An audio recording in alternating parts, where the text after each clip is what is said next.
अस्सलामुअलैकुम वरहमतुल्लाहि वबरकातुहू। नाज़रीन, मरहूम यूसुफ खान उर्फ दिलीप कुमार, जी हाँ, शहंशाह जज्बात, ट्रेजेडी किंग कहे जाने वाले यूसुफ खान फिल्मी दुनिया के एक नामवर अदाकार, जिनकी जिंदगी को देखकर, जिनकी अदाकारी को देखकर लोग अदाकार बनते हैं और बने हैं। मुजाहिद आजादी, पद्म भूषण, शहंशाह जज्बात अदाकार यूसुफ खान की जिंदगी के ताल्लुक से कुछ बोलने पर, क्योंकि ये आम अदाकार नहीं है, ये आम बॉलीवुड में जो लोग होते हैं, आमतौर से आपने देखा कि जिनकी 2-4 फिल्में हिट हो गई तो जनाब वो मजहब बेजार हो जाते हैं।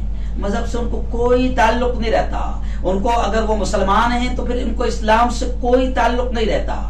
जी हाँ, फिर वो ऐसी भी हरकतें करते हैं कि जिससे वो इस्लाम से, दीन से, धर्म से खारिज हो जाते हैं। लेकिन ये वो अदाकार रहे हैं यूसुफ खान उर्फ दिलीप कुमार, ये वो अदाकार रहे हैं कि जिन्होंने अपनी जिंदगी में इतने बड़े अदाकार होने के बावजूद कभी मजहब से बेजार नहीं हुए, कभी मजहब के खिलाफ इन्होंने बात नहीं की, वरना लोग अजीब अजीब हरकतें करने लग जाते हैं। लेकिन ये वो शख्सियत है कि जिनसे जब मजहब के ताल्लुक से पूछा गया कि क्या मजहब के ताल्लुक से जब पूछा गया कि क्या मजहब जरूरी नहीं है, और जो लोग कहते हैं कि इंसानियत ही सबसे बड़ा धर्म है, इंसानियत ही सबसे बड़ा मजहब है, और फिर इंसानियत को दिखाने के लिए उठपटांग हरकतें करते हैं, अपने ईमान से, अपने दीन से, अपने धर्म से खेल जाते हैं। तो दिलीप कुमार, जिनका नाम यूसुफ खान, उन्होंने कहा था कि मजहब तो आदमियत के लिए जरूरी है। जी हाँ, यूसुफ खान के ये जुमले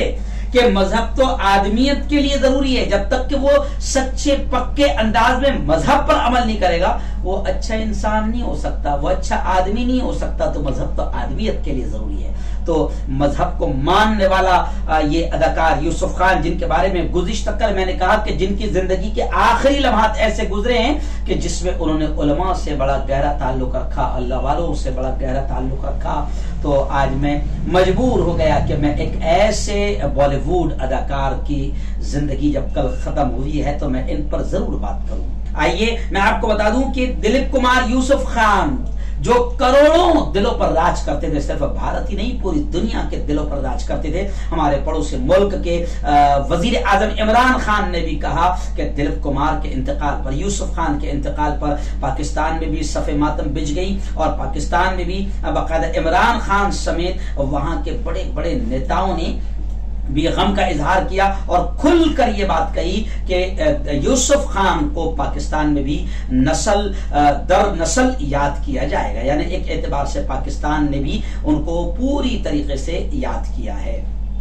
और मैं आपको बता दूं, दिलीप खान के ताल्लुक से एक और बात मैं आपको बड़े पैमाने पर मैं आपको ये बात बताना चाहूंगा कि दिलीप कुमार के ताल्लुक से गुज़िश्ता कल जिस तरीके से श्रद्धांजलि पेश की गई और अकीदत पेश की गई, तो वहीं पर दिलीप कुमार के ताल्लुक से हमारे मौलाना सज्जाद नोमानी साहब का भी बाकायदा एक वीडियो उनके चैनल ही के जरिए से वायरल हो रहा है कि उन्होंने भी ताज़ियत पेश की, उन्होंने भी उनकी मग़फ़िरत की दुआएं की।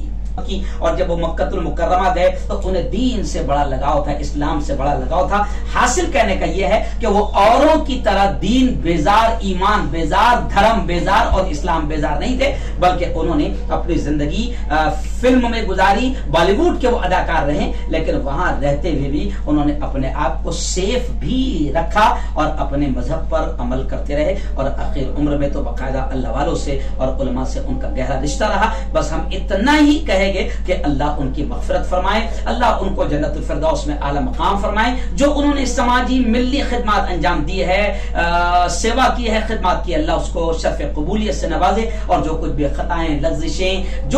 खताएं लग़्ज़िशें उनकी जिंदगी में अगर हुई है तो हम दुआ करते हैं कि अल्लाह ताला उनकी खताओं को, लग़्ज़िशों को अल्लाह माफ फरमाए और अल्लाह रब्बुल इज़्ज़त उनकी मग़फ़िरत फरमाए। फिर आखिर में मैं कहूँगा कि कभी भी मैं फिल्मी खबरें नहीं दिखाता, किसी बॉलीवुड अदाकार की तारीफ नहीं करता, लेकिन यूसुफ खान की वो बातें हैं कि जिस पर मैं बोलने पर मजबूर हो गया और उनकी तारीफ करने पर और उनके लिए मग़फ़िरत की दुआ करने पर मैं मजबूर हो गया। फिर यही कहूँगा कि अल्लाह उनकी मग़फ़िरत फरमाए, अल्लाह उनके गुनाहों को माफ फरमाए, अल्लाह उनके सय्यात को हसनात में तब्दील फरमाए।